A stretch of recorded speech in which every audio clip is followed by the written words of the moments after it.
Hello, thanks for tuning in. I've just uploaded a video on how to clean records, and just to reiterate, I know some of you may already have bought a cleaning machine. Well, okay, that's fine. I don't think you need a cleaning machine. I made a video on how to do it and what to use. It's a very good system. It will cost you hardly anything. Anyway, if you haven't watched that, I do recommend it. So yeah, I've been to a charity shop today, and I'm having to be a lot more strict about what I buy because I really need to buy records which I not only listen to but are also worth some money, not common records that will never sell. So anyway, I'll just show you what I bought. I actually picked out quite a big pile, but I whittled them down. I had to be really strict with myself because, I mean, like on Contour Classics, there was a performance of Brahms' First Symphony with a German conductor I've never heard of. It's quite possible that would have been a really fantastic performance.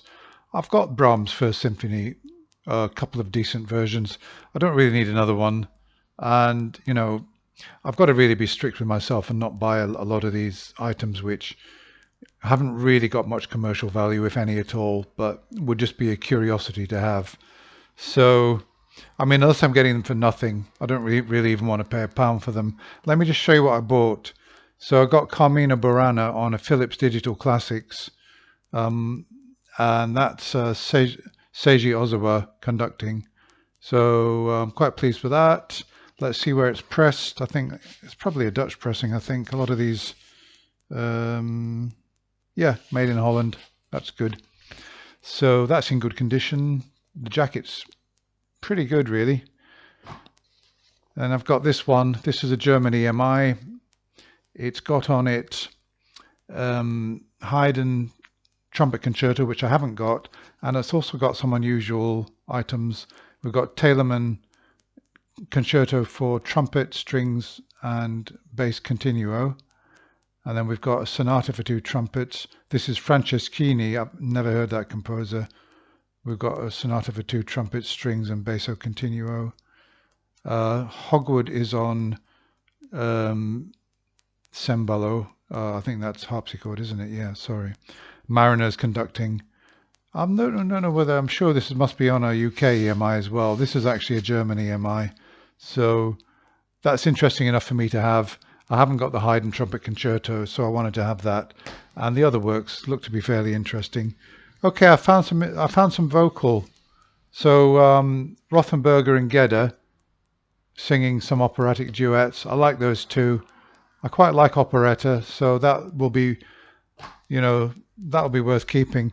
So I found some recordings on Areola, which is a Eurodisc German pressing. So that's Vienna Blood with Guden and Lip. Yeah, so that's quite interesting. That's obviously going to be highlights. Robert Stolz, and that's Himmel Blau Traume. I'm not sure if that's the correct pronunciation. So that's interesting as well. Unusual and interesting. And I quite like operetta. I'm more of an opera fan, but operetta can be nice. And these look like they could all sell, because they're unusual. I looked on eBay, I can't really find them. I can find other performances of these operettas. This is Venus in Seide. Robert Stolz again, who's singing on that. Shows you the singers on the back. If you want to see a label for Areola. Oh, and I like that. That's an original inner sleeve showing you lots of other recordings, what's available. I like it when I see that. So there's the label. It's got quite a nice label there. Areola, which is a Euro disc. And somebody's actually even left in, it's typed up some kind of synopsis. Let me just show it to you. It's funny when you get that. People had the time to do that. He's actually typed up, a synopsis. That's unbelievable. Yeah, these have all got stickers on. That's annoying. I'll have to get them off, probably with water. This is Boccaccio. It's von Super. So that one's interesting as well. All Areola. Obviously somebody collected these in particular, and I was lucky to find them. And to be honest with you, I don't think there are any more, because anybody that likes that kind of stuff would have taken all of them, just as I have done. Now, I found this. Now, the woman in my life is actually Austrian. She's lived in Britain for 20 years, and I've been looking out for some Austrian folk type music, and I found this in the charity shop for £1. It's a collection of songs, and it's quite a curiosity. I like that kind of thing, and I'm just going to play one song for you, just 10 or 20 seconds, so you can hear. Starting now, just have a quick listen.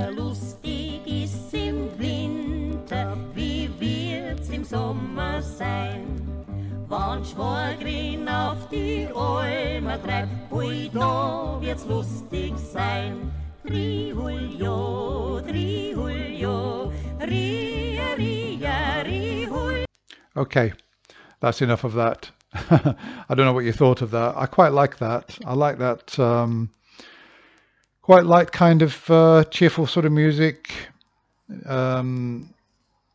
So I'm going to play that when she comes around to my flat. I think she'll I think she'll like that. The label is Europa. I'm not too sure. You know, I don't really know anything about it. This was recorded, I think, in the 60s. It is in stereo, so I'm really pleased about that. But they all sound kind of, you know, in sort of similar in a way. But yeah, I mean, look out for that kind of thing. I'm fairly certain if I tried to sell that on eBay, I could probably get a tenner for that because it's quite unusual.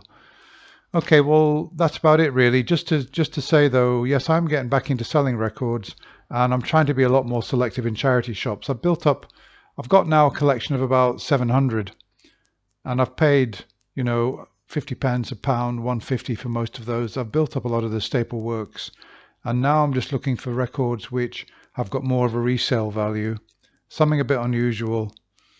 And because I'm spending a lot on this hobby and I need to get some money back, and I'm now looking at ways of actually getting collections in. Okay, well, that's all for now. Thank you very much for watching, and I'll be back again soon with another video. Goodbye.